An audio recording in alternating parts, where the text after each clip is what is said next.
4.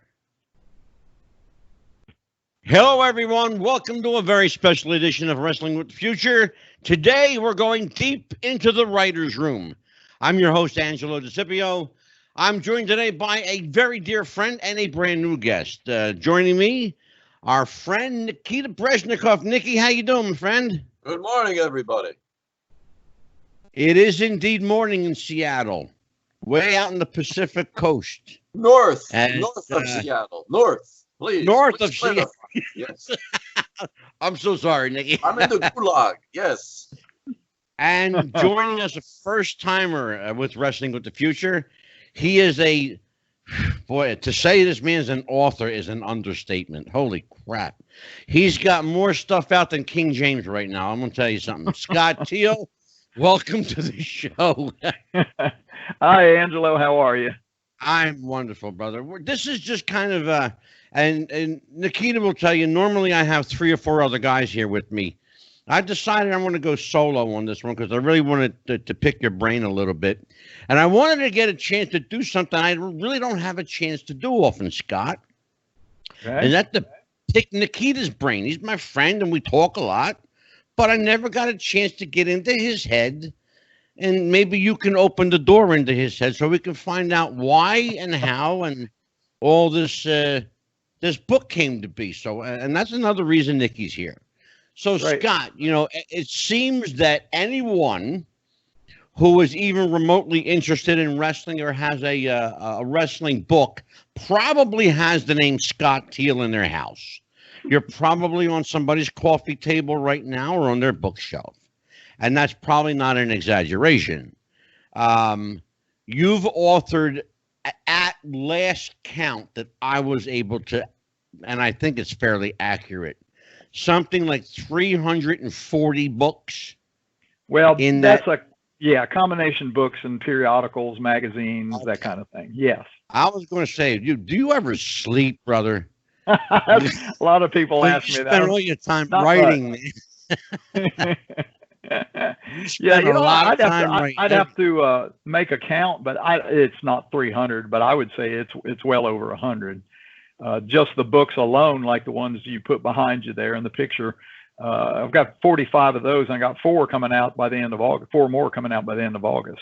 Okay, so let me say this for the record: the number that I gave of 340 will accurately be reflected here in about 6 months. I keep turning them out. That could be. Yeah, no kidding. Every book has Scott Teal, authored by, co-authored by. That brings me to my friend Nikita Breznikov. Scott, how did you and Nikki meet? That's a good question. Nikita, do you to death? I can't down and pestered you. That's what it was. Yeah, he bugged me to death until I finally answered his email. There you go. That'll do it. And Scott was actually visiting out here one time with his family, but he was on vacation, and there was some kind of other event going on. And it's like, man, I could get down there, but it would literally take that 35 miles I described. It would take 3 hours when they have some event going on. The traffic here is horrendous.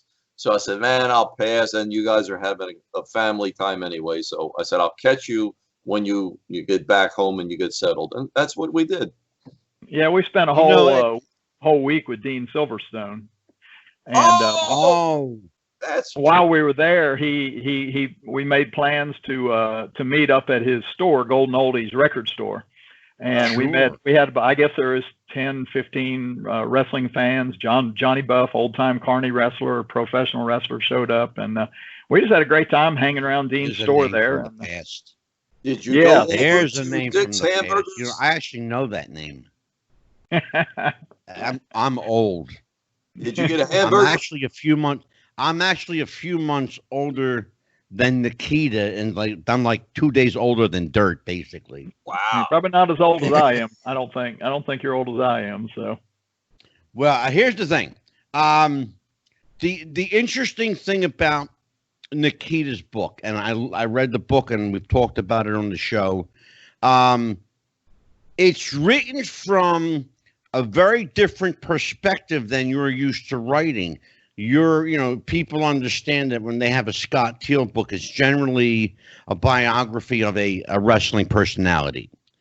This was a little different because Nikita's book comes to us from the perspective of the fan.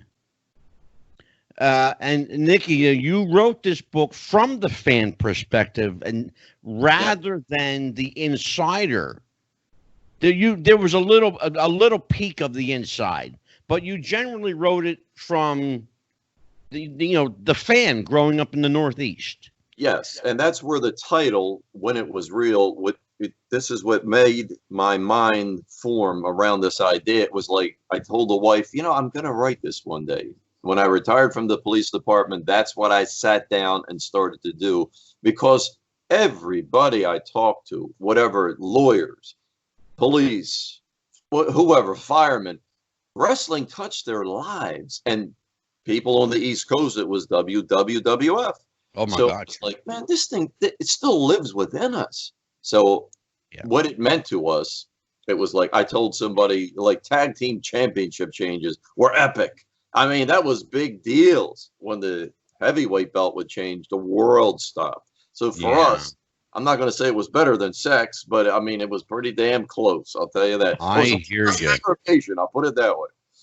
Now, Scott, because Nicky is an East Coast guy, Baltimore-based guy, and it's pretty apparent that you're not. Was it difficult for you to put your mindset in that East Coast frame of mind, to understand his perspective, where he was coming from? Could you relate, in other words? Absolutely. I grew up really just like Nikita did in watching the wrestling business for about 3-4 years. All I did was watch, and I never missed it. I'd go to spot shows whenever I could. I go to Tampa whenever I could, and I loved every minute of it. So I had the fan in me. And I will say this, the best books are written by those people who were fans at one time, because they understand what it is that turns wrestling fans on, as far as reading and as far as stories go. As far as getting with Nikita, he had that thing. I mean, it was so good. And in fact, to be honest, and Nikita will testify to this, at first he had a hard time talking me into it. I've had 2 or 3 books like that where it was somebody like Downtown Bruno. I told Bruno, I said, Bruno, you're a guy from the 80s, the 90s, actually. I have no interest. Anything past 1984, 85, my eyes glaze over. But Bruno's story was just phenomenal. I loved it. It was a different era. Same with Nikita. I thought, well, this is a little bit different. It is the 70s, but I'm not real sure that there's going to be an interest for this, because I saw it as just sort of at first, people put out books like results books, they're great because they have, but they're sort of boring, there's not much to them. But Nikita intertwined all these results with stories and with personal stories. And it was phenomenal. I just loved the way he did it all. So to sit down and what I really on enjoyed about Nikki's writing, and Nikki, I'll tell you now that I talk to you like you're here. Yes. What I liked that you did, and you have to almost kind of be from the East Coast to understand this, it's that you spoke to me like 2 guys hanging out on the street corner or sitting on the stoop. Okay. Yep. Sitting on the stoop. Shooting shit, shooting the bullshit. Right. That's what I liked. It was no nonsense, no flowery language. Straight up, here's the way it was. Yes. This is my take on it. There you go. And that's what I enjoyed about it. Let me move my camera here. There we go. Nothing behind the curtain. That was none of anybody's business. Gave a little insight on a few angles, which was interesting and kind of fun, but no dirt, absolutely no bad mouthing, because it's like, hey, these people, men and women in wrestling, they saved this kid. I was a severely abused child. It was horrible. I turned on that television. They were there. And when you went to that arena, it's like, oh, man, Christmas every month. It was just That was your go-to, and I can certainly relate to that. You said something super important, Nikki. You said something super important. They didn't let you behind the curtain. You know, Scott, and I want to kind of your insight on this here. Wrestling books are not new. The idea of getting into a wrestler's mindset is not new.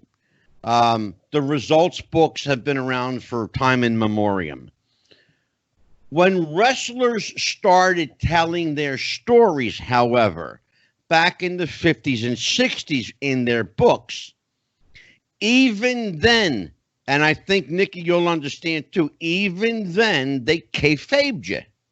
Yes. They still kayfabed you, even though it was a quote-unquote autobiography or biographical story. Yes. That, to me, that just takes all authenticity away from the notion of a biography or an autobiographical book. If you're going to, you're not doing your fans or your potential literary public any favor by kayfabing what they already know. There's no need to buy the book if you're going to kayfabe somebody. Yes. You know, case in point, perfect case in point. Much as I loved him, you know, and God rest his soul, Bruno Sammartino. Yes. You know, you know where I'm going, Nikki. Okay. When I read that book, I'm like, Bruno, come on. I mean, geez, you know. But now we love him, so we eat it. And you know, Nikki, in the interest of full disclosure, Scott, we've had Sal Carenti here, who authored Bruno's book with Bruno. In fact, Scott's been here twice. And I said, Scott, I said, Sal, I said, how can you, in all candor, say that you authored Bruno's book? These are stories he's told for the last 50 years. And there's nothing new about them. He didn't pull any onion back. Mm-hmm. You know, he didn't let us see the wizard behind the curtain. Yeah. He kayfabed. There's a lot of problems with with that up until I don't know if Ole was. I would say Ole is probably one of the first that really went behind the scenes. I don't know when Mick Foley's books were published, but there were no autobiographies before the 80s.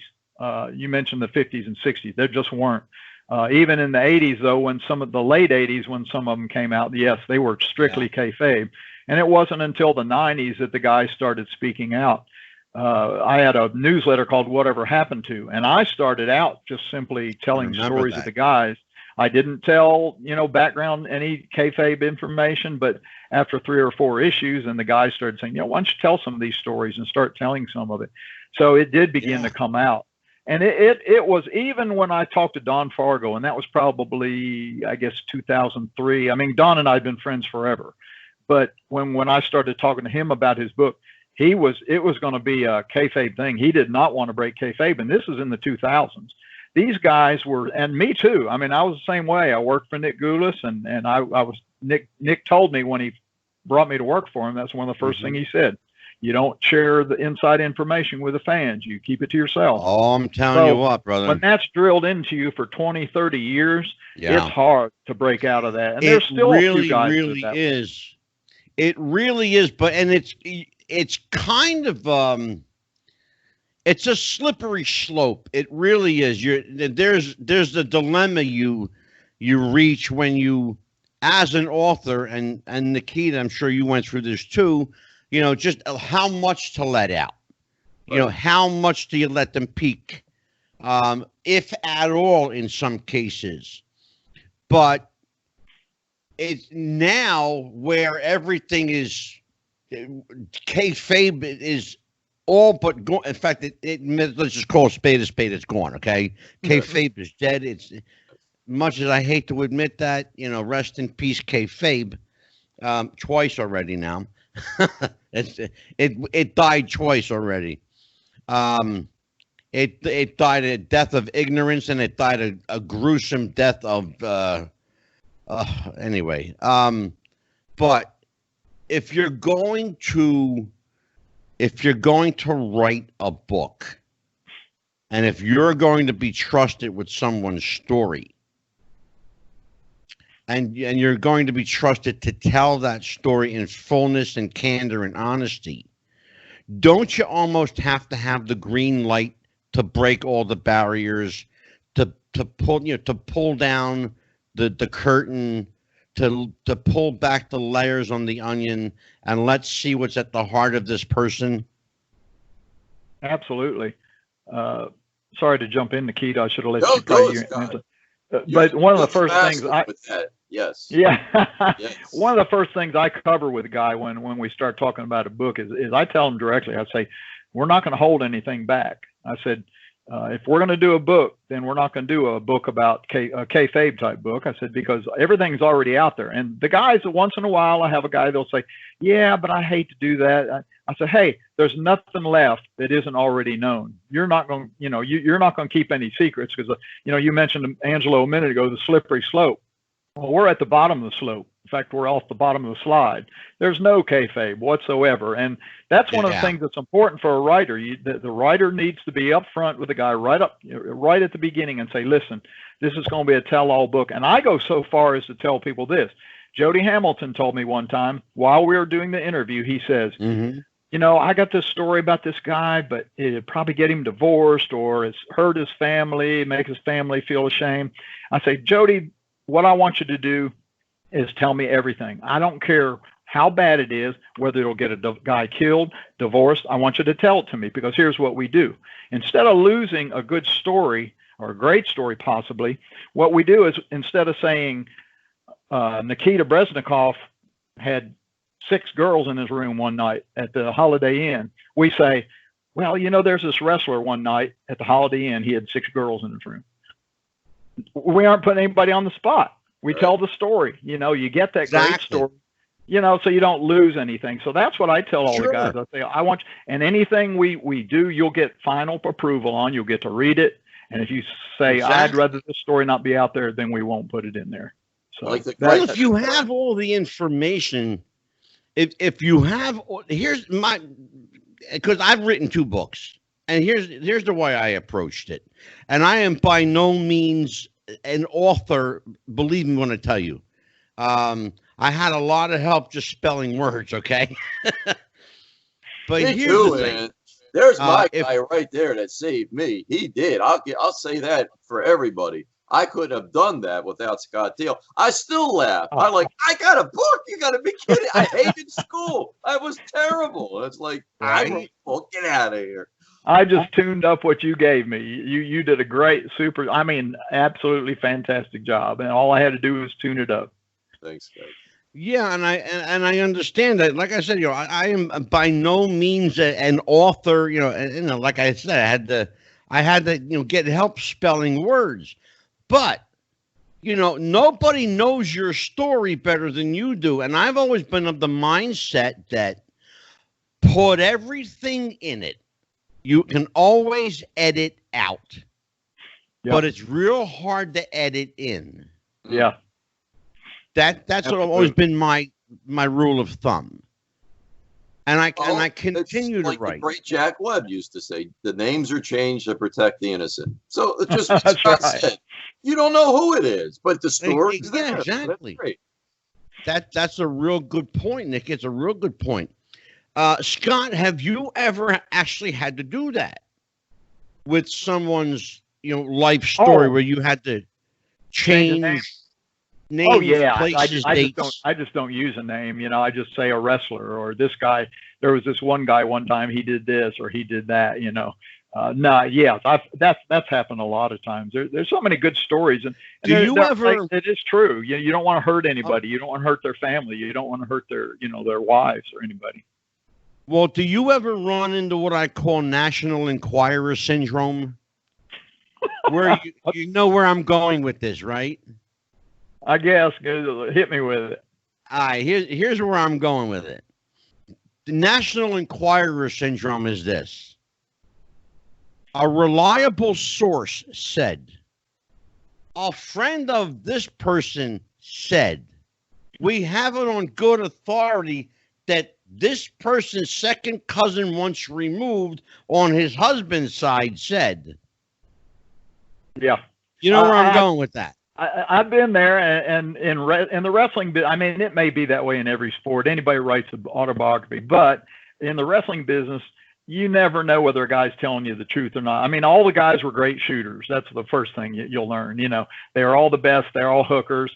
But what I do is this: if I hear a story that sounds a bit outlandish, especially if it's some guy talking about himself, I'll wait a couple months and I'll call him back and I'll ask him the same question. Chances are he's forgotten that I asked him the first time, and I'll see if he tells it the same way the second time, because most of the time they won't. And so that's a good way really to do that. Thank you for saying that. Have you ever caught a guy in a pile of bullshit? Oh yeah, absolutely. And how often? I'm not that often. You know, most of the time you really can't tell. You know, and when I have called them back, yeah, I've had a few guys that did tell it differently, but it's hard to tell. You know, it's hard to say what's true. The problem is most of this stuff has never been written down. Like in sports, football, they're in the newspapers. Basketball, they're in the newspapers. Everything they do. Wrestling didn't have that. You know, so we're just sort of taking the guy's word that these different things happen. I have had guys tell me stuff, well, and not necessarily lies, but a lot of the guys, they tell you things the way they remember it, and it's probably a lot of times they remember things incorrectly. Good example: Bill and Joe Sky, Bill and Joe Turner. I love those two guys, but they used to tell me all the time, when we were Bill and Joe Sky, we wrestled. We had a run in Tennessee for a year and a half. They were here for like 4 months, but that's the kind of thing I have to do when I start doing my research to be sure those facts are accurate. They weren't lying to me by telling me it was a year and a half, but that's the way they remembered in their mind. To them, it seemed like it was a long, long time. And that's what Nikita and I had to do, with he wrote that whole book, and then we had to go back and check this date, check that date. We checked every single date in that book, checked everything, who was there. And I remember parts where Nikita, he had something in there a couple of times. This wrestler did this with so-and-so at this particular time. Well, when I got researching it, that wrestler was in Portland. He wasn't in the WWE. And it wasn't that Nikita was lying, but it was the fact that that's the way he remembered it. You see? Now wait a minute. Let me straighten that out, Scott. I didn't even know that until you told me. It was Ken Patera in 1978 when he was pissed off because they gave the belt to Backlund. And he even wrote it in Backlund's book. He said, I'm sitting there with Vinny Jr. and I'm like, hey, what the hell's going on? I bust my ass here. So he got mad. And we were all told by your uncle there, Ange, that Patera had an injury. So they canceled Baltimore, Washington. The last thing he did was the Garden on May 22nd. Yeah. And then he's in North Carolina, and he's down in Charlotte. I didn't know that till Scott revealed. I'm like, Scott, I thought he was legitimately busted up and couldn't work. It's like, damn. Well, then let's take kind of the opposite approach on that one. Nikki, have you ever written a story that is your story, that you experienced, and had someone tell you, no, that's not how it happened? Yes, a couple of times. And the old timers, they tend to forget. They tend to forget what they say and what actually happened. Oh, so boy. It's like, reality is like, we can go and look at the results books, and this is the way it played out. But it's like, okay, out of respect, you're right. I agree with you 100%. Now, the only thing that there was a couple of revelations that I made. And one, again, was with Phil Zacco and the Chief with the broken leg incident. Oh, yeah. Now, that was February 14th of 79, and we were in the teeth of a blizzard, which hit on the 19th. So that night, it was probably like 10 degrees. And, Hamburg, Pennsylvania is frigid. So Chief's like, here's what I want to do. I want to bring, because it was a volunteer fire department's building to begin with. He said, I want the AMBO to come in, take me from laying outside the ring, and And Phil Zacco's like, are you crazy? It's 10 degrees. I'm not opening that door. And Chief's like, the hell with it. I won't do it then. So he won out. They do it. But then when they put him into the ambo and take him to the hospital, pretend they're going to the hospital, the people are leaving.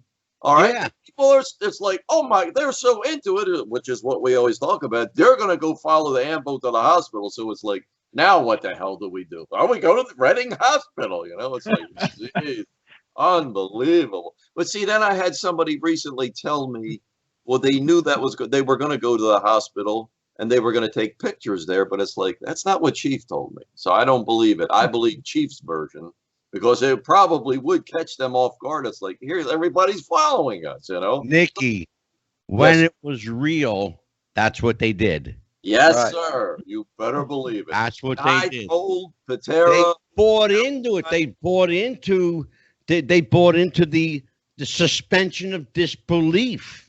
Yes. They bought into it. They didn't know any better. No one smartened anybody up. That's another thing I want to talk to you, Nikki, and Scott about being smartened up. Scott, when were you smartened up in earnest, and who's the one that smartened you up to the business? It was a gradual thing. But I started watching pro wrestling in 1968, and by 1972, I was going to the spot shows, Tampa, and I met a few of the guys, not very many of them, just a few. I met Koatiki, a Hawaiian wrestler. We became good friends. But as I hung around, I began hearing these words, these, carny words. And so what I did, it's funny, I started writing them down, and I'd go back to my typewriter and I'd type, and I carried this I wish I had this thing, but I carried this little piece of paper in my wallet for years before I got really smartened up with all these words on it, what job meant, what shoot meant. And I carried this and I'd refer to it every once in a while. Well, when I came to Tennessee and I started hanging around, I met more of the guys before I went to work for Nick. And that's really when I got smartened up. And of course, I was fairly smart until Nick invited me to come work for him. At that point, Katie barred the door. I mean, I was smartened up to everything. Yeah. Nick told me, day one, Nick told me, he says, you can go in the dressing room. You're welcome to do anything you want to do, which didn't hardly ever happen for photographers. That was, first of all, so extraordinarily rare. Yes. That you were given that access. It's even more rare, Nikita, that some promoter would let you do that. Yes. Especially to have access to the locker room. Are you kidding me? The trust was enormous then, without a doubt, Scott. It's funny, Nikki. We just had superstar Bill Dundee on the show. Okay. And he told the story about that. About this girl he was dating at the time who sat in the audience and she saw the show. And then she came up to the locker room and thought she was going to go in, and say hi to Bill. Well, they actually had to escort her out the building, and they explained to her when she got outside, like, we can't have you here seen with him because it might, infringe upon the other female fans from purchasing a picture or an autograph or whatever the case may be. Or get him divorced from his wife. Exactly. Exactly. But especially when you talk about the name Nick Gulas. Now, here's a name I know, okay? Because I spent 15 years in Tennessee, and I knew a lot of people in the wrestling business. Nick Gulas was one of those. He was a very unconventional, very, very unorthodox, to use that word, promoter. Cheap as the day is long. Notoriously stingy. He never met a dollar he didn't part with. But in addition to that, he was a guy who, and we've talked about this before, who insisted, I don't know why, but insisted on promoting his son George, God love him, who had no talent and was not athletic and could not wrestle. But I guess if you're the promoter and you're the promoter's kid, you get away with certain shit. But it amazes me that you were given that kind of access to the back, especially for somebody who had, as we used to say, didn't, earn their bones or pay their dues. Right. Absolutely. Earn their keep, so to speak. I went from, as I said, I was smartened up slowly and I was learning things. But when I went to work for Nick, I was not smart. I just knew words. And the hardest thing for me was when I'd be in the dressing room, it was like guys would say something and it was almost like they expected me to know what they're talking about, and to bluff my way through for the next few weeks, not knowing a lot of the stuff that they thought I knew. That was the hardest part, without I didn't want them saying, why doesn't this guy know what this is? What a mark, he must be a mark or something, so that was the hardest part is not, bluffing my way through as if I knew exactly what they were talking about. Sure. Well, I'll tell you what, there's always, it always helped back in the day to know, a half a dozen carny words, and Nikki, when was the first time you were ever smartened up to the carny lingo? Well, before the carny lingo, now, when I first smartened up to the business a little bit, back in 1978, I started buying photos from a guy that was selling at ringside. That's a lot of the things I post on my page every night.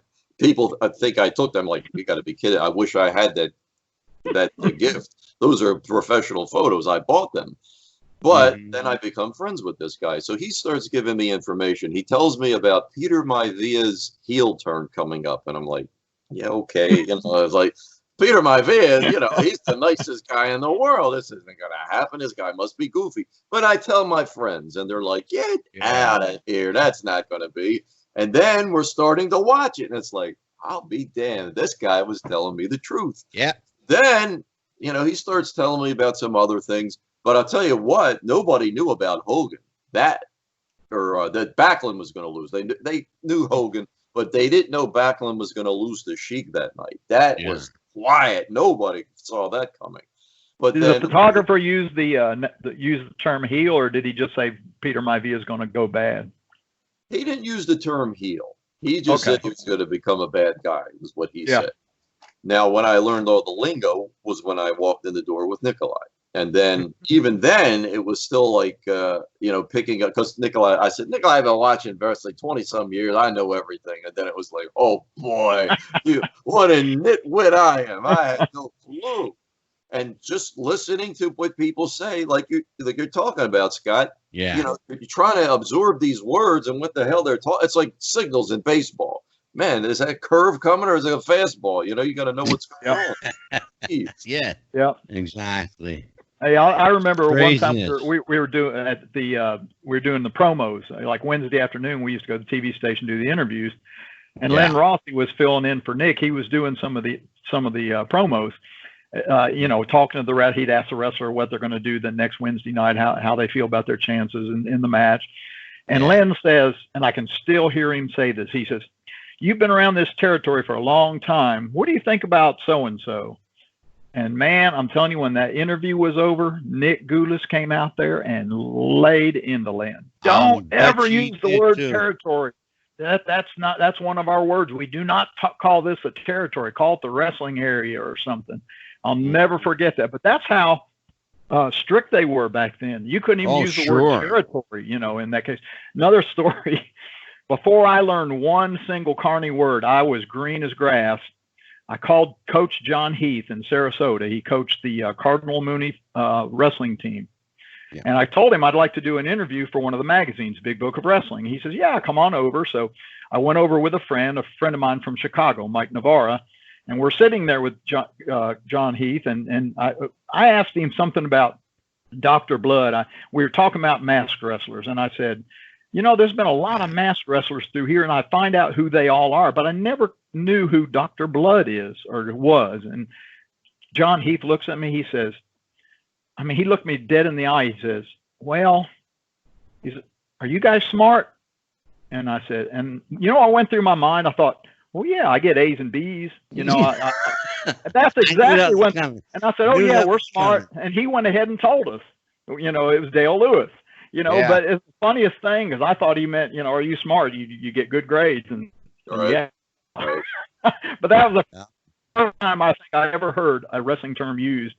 Somebody use it around me. I got smartened up when I was 13. Wow. And by 16, I was speaking Carney with the best of them. Now, nobody knows what the hell Carney is. Right. No need for it. I guess it was a few years ago, Scott. I'm thinking maybe, I'm wanting to say maybe 15 years ago. It might have been longer. Where Brian Blair came out with a book called Smarten Up, Say It Right. Yep. Was that about 15 years ago? I'd say it's probably, I'd say it's more like 20. I was going to say it might have, yeah, because I said 15 and that might have been longer. Yeah, probably 20. Now that book, talk about a book that got heat. That book got a lot of heat from inside the business. I didn't know that. You didn't know that? No, because, you know, I think that came out probably right after Ole's book. Maybe it was before. If it was before Ole's book, I can see that. Oh, no. That got a lot of heat. Wow. Yeah. Guys, they didn't want, no, because it was basically, you know, B. Brian Blair was, you know, tipping the hat, you know. How did it sell? Did it do well? It sold moderately well, but then again, at the time, Nikki, the business was becoming half smart anyway, and everybody was like, you know, wanting to, you know, like Scott Teal walking around with the proverbial piece of paper in his pocket with words on it. Now you had a whole book of words, you know.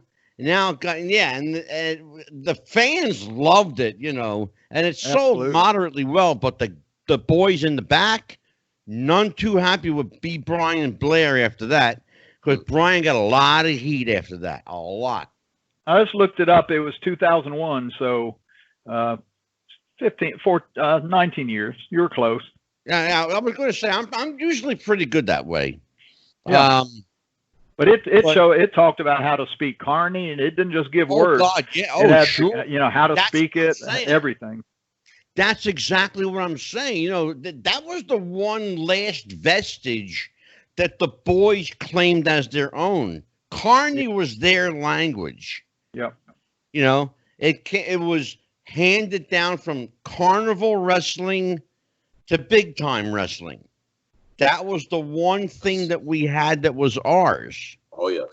And now, here we are selling our trade secrets, you know, prostituting it, giving it away, you know. And a lot of guys were none too happy with Brian Blair for that.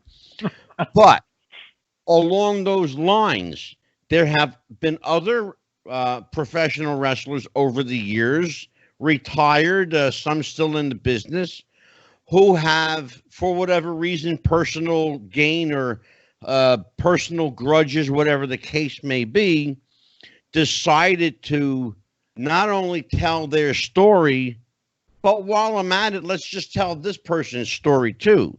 And let's tell that story. And let's tell why this happened and why that happened. And Nikki, you're shaking your head. You know where I'm going with it. Yes. Yeah. So let's talk about that, Nikita. Guys that, and Scott, chime in on this, guys that aren't satisfied with just getting their piece out. They want to do damage while they're doing it. Cool. So let's talk about those kind of guys. Well, it's life. I mean, people, it goes on with Hulk Hogan, okay? Everybody wants to just badmouth Hulk Hogan because they are jealous of him. He's the luckiest guy there ever was. He came in at a time, he just he got on the train and the train was running, where everybody else, they were in a stagecoach, man, but they still made it. Sure. Hogan, yeah, he had the look, but he had the whole machine of the company behind him, so people resent that. Yeah. No matter what they say or whether they say it in public or not, they resent it.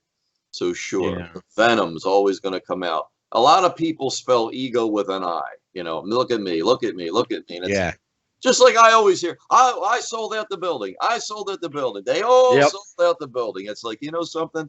I bought the tickets. I came to see Johnny Rods, Russell Turco in the opener. I came to see everybody, man. It wasn't one match. It was great.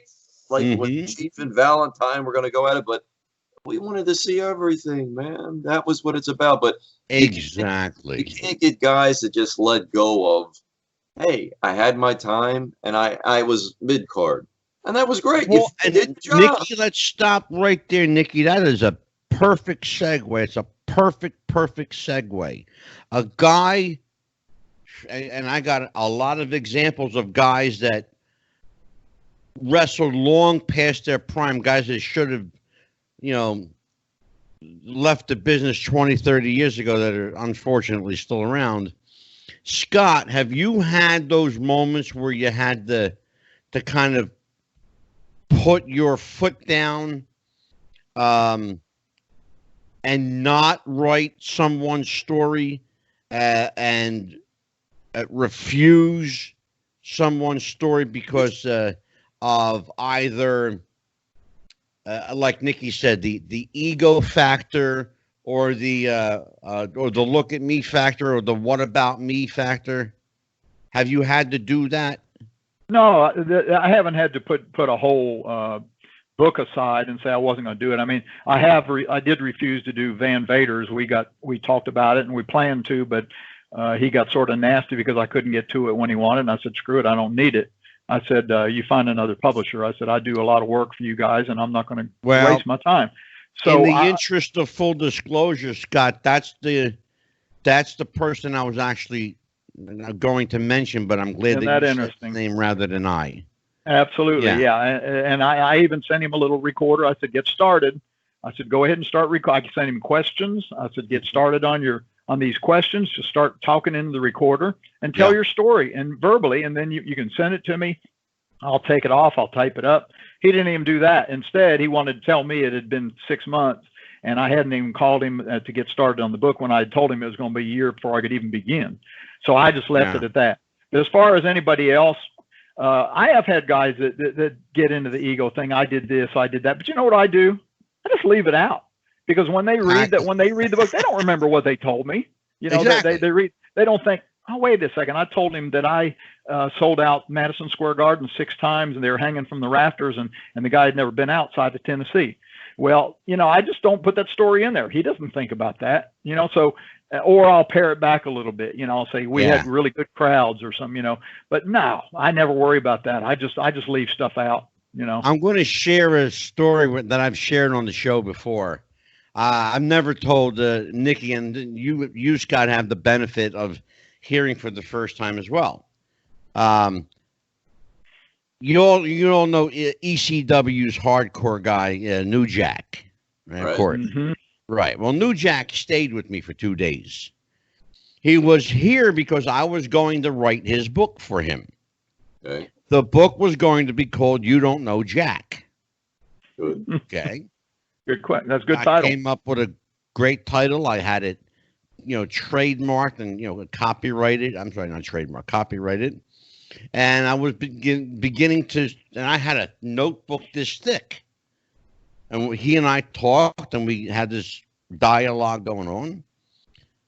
Well, after 3 or 4 half gallons of vodka, he got really irate and really resentful, and for whatever reason, and I've said this story before, so there's no repercussions. He knows it happened. He knows it's true, and he's never tried to stop me from telling it, and he's not going to. Have you ever had to do that? No, I haven't. Nikki, it's the first time you've ever heard this story, Nikki. Oh, it wouldn't apply to me because I don't have that kind of situation. It would only be Scott, actually. Yeah. Because I don't. If you're I bigger haven't. than him, you could just beat him up.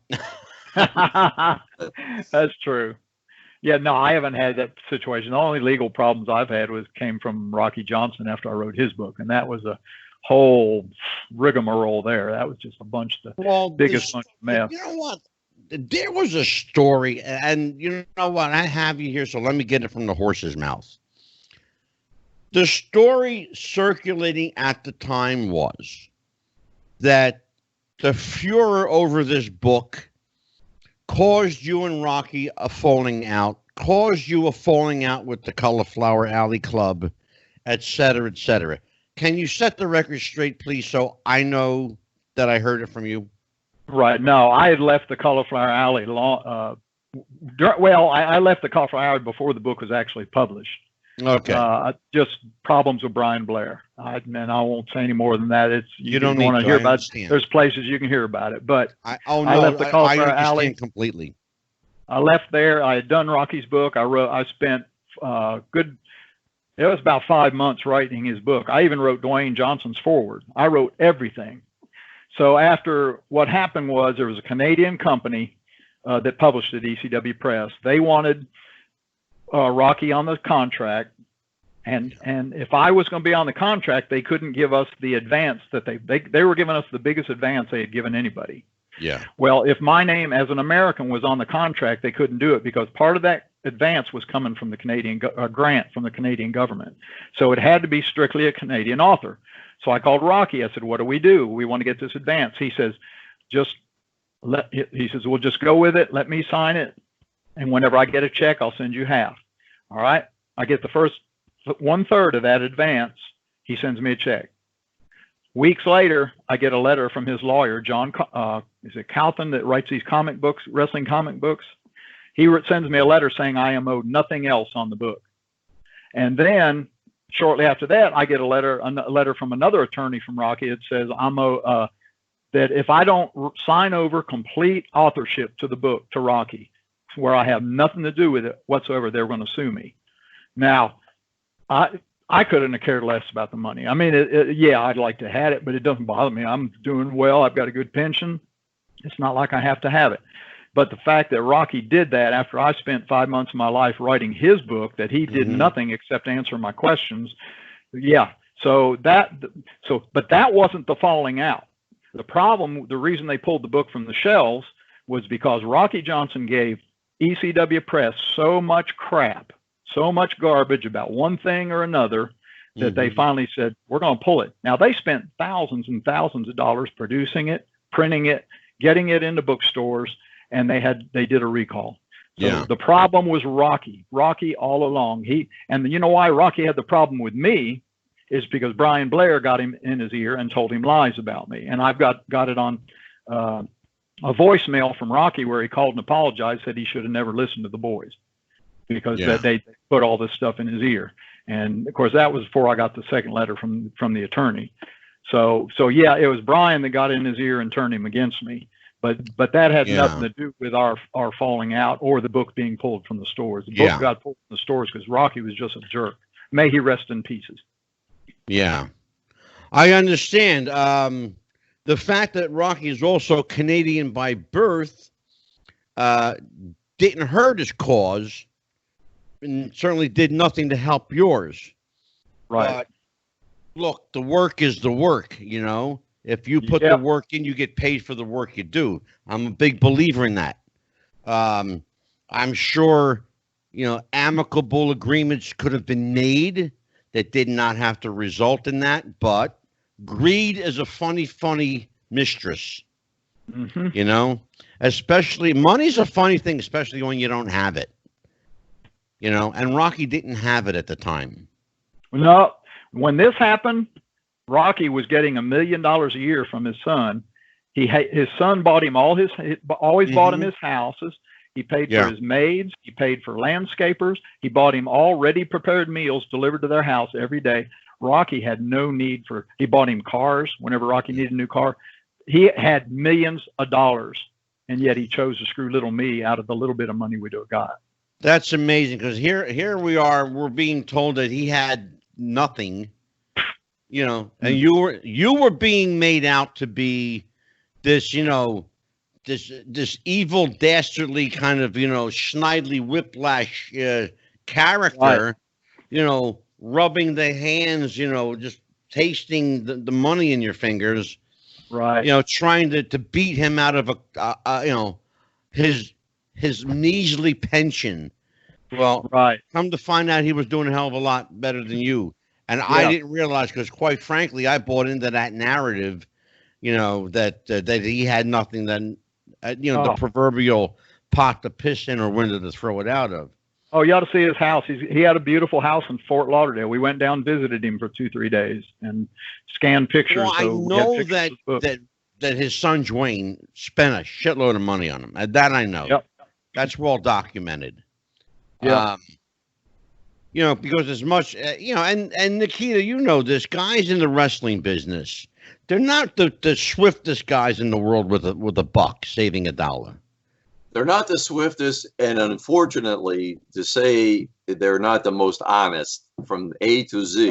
Okay. Yes. Yeah. You gotta count your fingers when you shake hands with a lot of people in that business. Yeah, I know. Do I still have them? Right. Exactly. Yeah. And it's like, man, it's so sad. Nikolai. Carney doesn't stop when they leave the ring. No. And one thing that always amazed me when I first started. That's a real good point. I'm going to get back to that one. Go ahead, Nikki. When I first started to travel with Nikolai, people would say, take care of Nikolai, take care of Nikolai. And I'm thinking, take care of Nikolai. I'm the new guy in the town here. What's going on? But then I realized he was such a kind soul. You could beat him. Okay. Yeah. And it was like, I understand what they're saying now. Yeah. You got to watch the money, and you got to watch the conditions of the agreements, because there weren't always contracts. So it's kind of like, you get there, and Nikolai I only seen him mad 2 times, and that was enough for me. It wasn't at me, but it was like, forget about it, because he's. We heard the same story recently. In fact, on my show, told twice by 2 different people. Jeff Miller, the Metal Maniac, told the story, and Phil LaRusso, Jimmy Snuka's best friend, told the story about Jimmy not knowing how to count money. He didn't know how. He only knew how to sign his autograph. Wow. He knew how to sign his name. And he knew what a $20 bill looked like, and he knew what certain bills looked like. But generally, he couldn't count like large amounts of money. And a lot of people used to take advantage of him. Jeff Miller told the story a couple of times where Jimmy had instances where he was basically could have been ripped off, were it not for, some honest, benevolent person being, close by or involved in a transaction where, they gave him his honest share of what he had coming to him. Let's talk about guys along those lines. Talk about guys that you've had the right for, or you've had the co-author for. First of all, let me go back for just a half a second. Let's talk about co-authoring someone's book. Now, Nikita, you actually wrote part of this book? Yes. Most of it. All of it, really. Okay. I tuned it up. In a case, Scott, where your name is on there and you're doing either most of the writing or you're co-authoring the book, right? Mm-hmm. How do I want to say this? I'm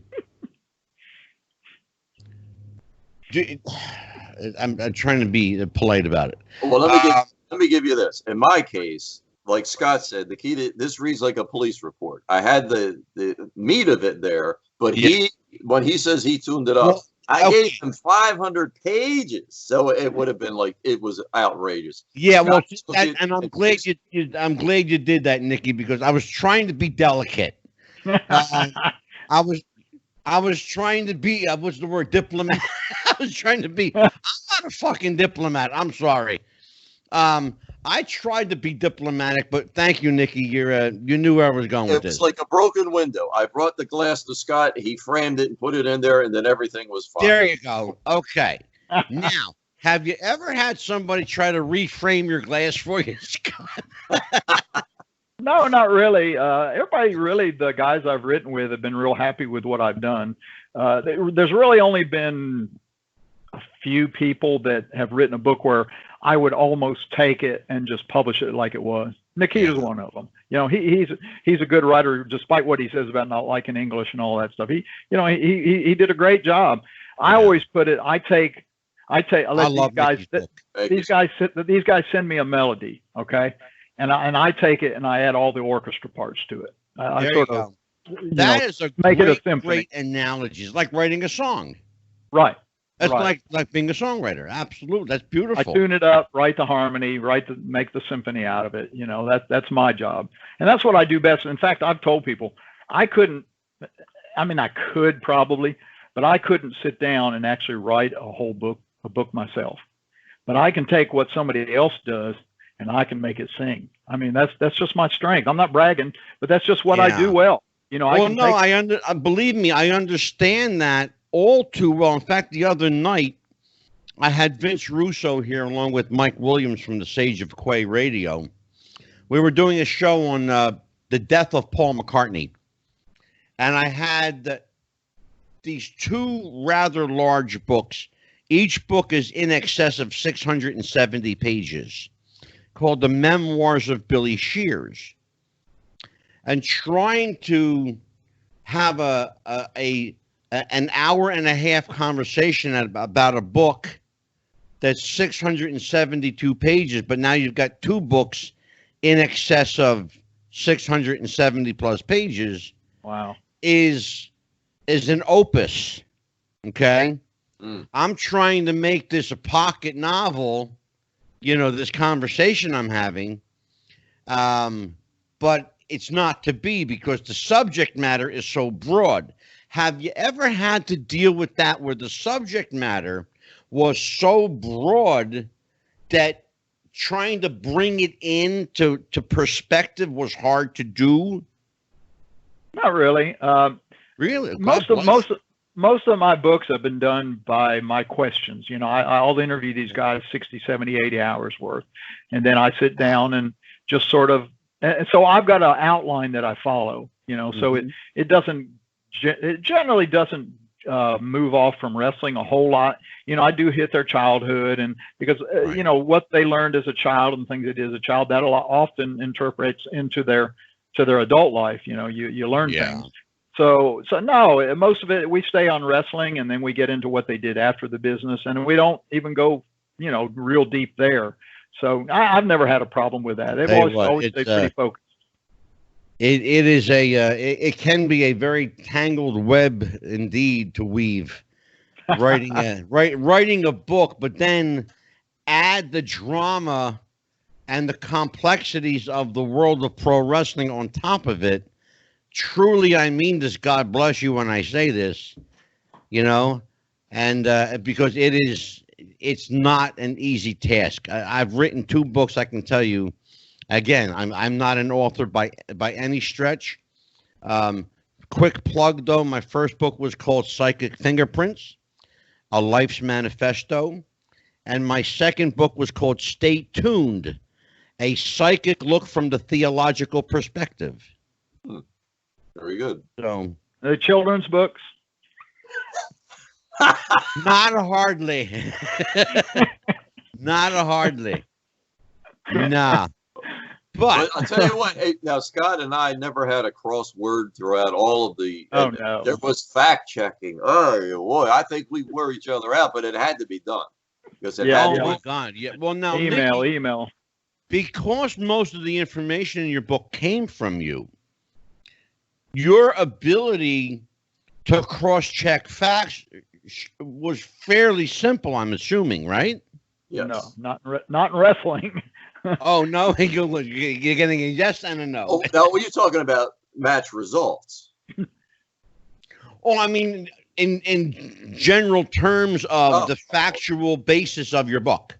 Oh, okay, I got you. Oh yeah, I agree with Nikki there. Yeah, absolutely. When you're talking about the results and stuff, what I was referring to when I say no, there's some things like the Peter Maivia thing. I mean, I had to dig on that. There's things like that it's almost impossible to check because, as I said earlier, it's not like football, it's not like baseball, any other sport. This stuff just wasn't written down, and so we really have to dig. So Scott, then, if in a situation or circumstances where an individual is no longer living to validate something, are there secondary sources of validation that you go through? Are you talking about like if I'm writing a book of somebody that's that's no longer living? Yeah, or just a story. For example, if Nikita refers to a story where one of the parties of that story is deceased, well, then you have Nikki's word to go on. But if you truly want to validate the story, there has to be either other people party to that story, or individuals who knew that person who can, for lack of a better term, validate the veracity of it or confirm whether it actually happened. There's really two parts to that. The first part is a lot of the book is written first person. Nikita experienced those things. So, those things we don't have to validate because he was there. He saw the things that happened in the TV studio. He saw the things that happened at the CAP Center. He talked to not Peter Maivia, but he talked to Nikolai about some of these things. So he had a lot of that stuff down.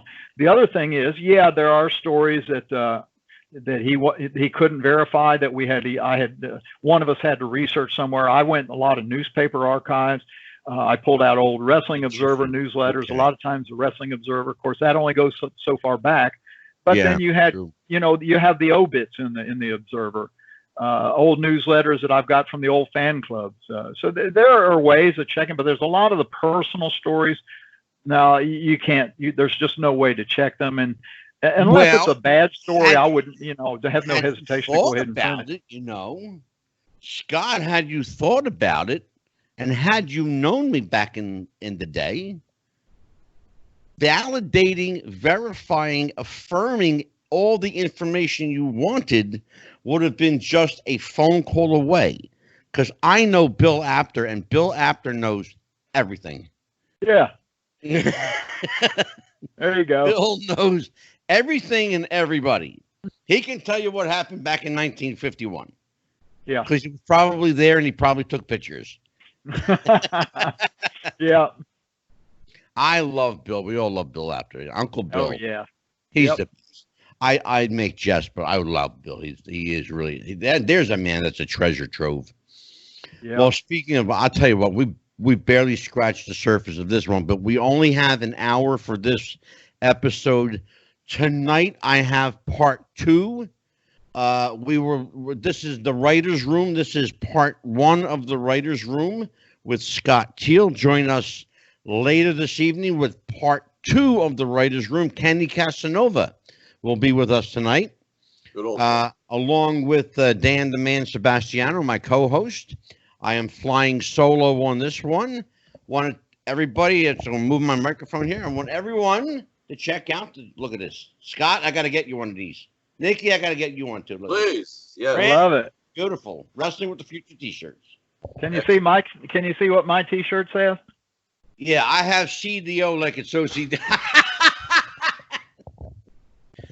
That's funny shit. I like that. Very good. That's hilarious. Tonight, when you talk to Kenny tonight, get part 2 of the Vader story because he's the one that picked up the story. And he told me himself, I told him a little bit about what happened to me.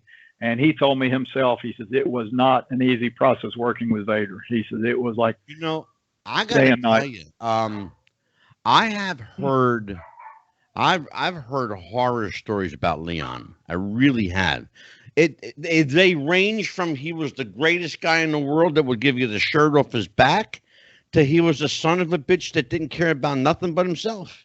Yeah. I mean, and every gambit between A and Z, And you find that about a lot of people. I don't care how good they are, you know, how bad they are. Don Owen. Scott, is it just that way, or is it just that way in wrestling, Nikki? It depends. Human nature, you know, and that's a spin. However it lands, that's where it is. I wish that I had more time for this episode. I really do, but we are limited to an hour for this one. Thank you for having me on here, Angelo. Thank you. I got to have you back. Nikita, you know, this is an open door policy with you. Yes, you're welcome here anytime. As long as the Screen Actors Guild says it's okay. I could be a guest all day long. No problem. I just can't co-host. I know. Bastards. One thing I'd like when Nikita comes back is I can only see half of his face, which I assume is the good side. The evil side is over here on this side, because the screen splits right down his nose. He's got one of the greatest profiles in wrestling, too, by the way. I love that. Man, that promo picture you got is killer. I love that promo picture. It's great. Scott Teal, promote your stuff, bro. Go for it. Oh, just go to CROWBARPress.com. It's all there. Everything I've published. I've got 4 books coming out in the next, by the end of August. So I'll be making a lot of announcements about those. And just check out CROWBARPress.com, and it's pretty well self-explanatory. And get When It Was Real. That's the book we want on everybody's coffee table. Front and center, Nikki. Look at that. Yes, Bob Backlund and Greg Valentine on the cover, February 19, 1979, the President's Day Storm. It meant so much to us. It's what it's about. It's about the love that fans had and why you could believe in it. It's about when it was real, Nikki. 50 years ago, we still believe in it. I'm telling you, and I have that book behind me there. See that? It's front and center. I put it there for a reason. I'm marking out for my friend Nikki.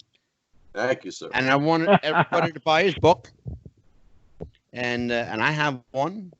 And Scott, by the way, speaking of books, but you know, when you were talking about money and things like that, Scott told me in the beginning, this is not about profit, it's about passion. And I said, amen. I'm on board with it. No problem. Absolutely. Without money, I'd be writing about football or something else.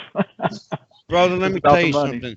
It cost me more money to publish my book than the book made, and you know what? I don't care. I made minus $4,000 from my book, and you know what? I do it again too, because it was just the fact that I was able to put pen to paper, put my name on a book, have it out there, and it was worth it. Absolutely. Because I did something I knew I could do, and Nikki, you feel the same way. I know that. Yes, and when you see the comments, it almost makes you cry. It's worth it. Yeah. People appreciate what you knowing that you had an effect on somebody too. I was not a WWF fan as a kid. I saw it in all the magazines and I didn't care anything about it. And even up until I got with Nikita, I didn't really think that much about it. But I tell you what, reading that book has brought me a whole new appreciation. Oh my God. Are you really kidding?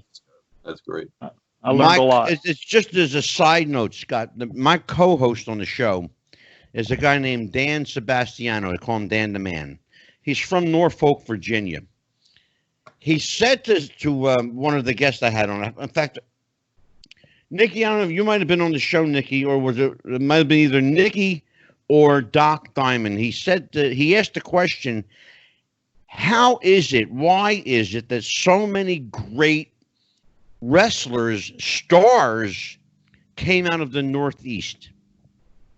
And I don't know if you were on the show, Nikki. No. But the answer, and I think it was Doc Diamond, the Hall of Fame trainer, who said they had the good sense to be born here. And really, that's the truth. It's just, this is a breeding ground for great wrestling. Yes. You know, they had the good sense to be born here. Well, you either have New York, the Bergs, and PA. God, it's a huge area. Yeah, Washington, Baltimore. It is. I know they talked about don't say territory, but it was territorial. WOR every week championship wrestling was always geared to the Garden. everything Phil Zacco could then take from that for his Baltimore show, and Philadelphia and Washington, and then everybody else, like out on the Cape Cod, and you know, people out there, witchies, you know, we like. But the main focus was the Garden. That was Black Friday every month, and it was WrestleMania every month when you really go back and look at it. Yeah, and you know what, too, Nicky? Another name that we forget to history besides Phil Zacco is Ray Fabiani, the guy who ran Philadelphia. Right. Ray Fabiani. Yeah. You know, there's a show too, Ange, the promoters of that time. Yeah. Rudy Miller, Toots Mondt. There's a lot of guys. God, sure. Oh, please. You know what we're gonna do? We should have, and Scott and Nicky, while I have you here, you just prompted a show idea, believe it or not. Why don't we do a show on the great promoters of the 20th century? Okay. Why don't we do that? Why don't we plan to do that? Be honored, yeah. Wouldn't have had a show without him, right? Sounds great. Yep. I got to make sure that when I tell Scott, I got to give him like a 3-day heads up on it, so he can get home in time, turn his camera on. You just got to tell me whether it's Central Time or Eastern Time. I know. I'm busting your chops. I know you are. Thank you for joining me today, Nicky. You're always a welcome member of the family, and I will be calling upon you shortly, my dear friend. Okay. For Nikita Breznikov, for Scott Teal, keeping it real. I'm Angelo. Happy wrestling, everybody. We'll see you next time. Actually, we'll see you tonight in a few hours. Bye-bye. Take care. That's for done.